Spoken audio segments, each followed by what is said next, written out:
வணக்கங்க. ஊசி, கத்தி, கொடுவாள் மாதிரியான பொருட்களை கையில கொடுக்க கூடாது, கீழே வைக்க சொல்லிதான் வாங்கணும், இல்லைன்னா உறவு முறிஞ்சிரும் அப்படின்னு யாராச்சும் சொல்லி கேட்டிருக்கீங்களா?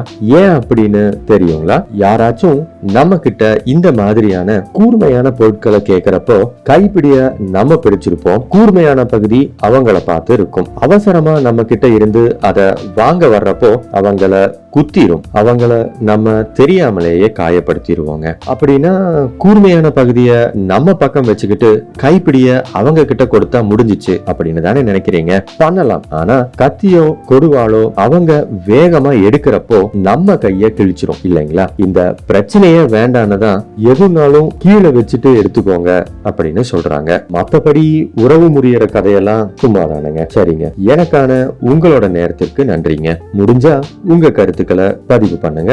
இப்படிக்கு என்றும் அன்புடன் நான் உங்கள் சாணக்கியன்.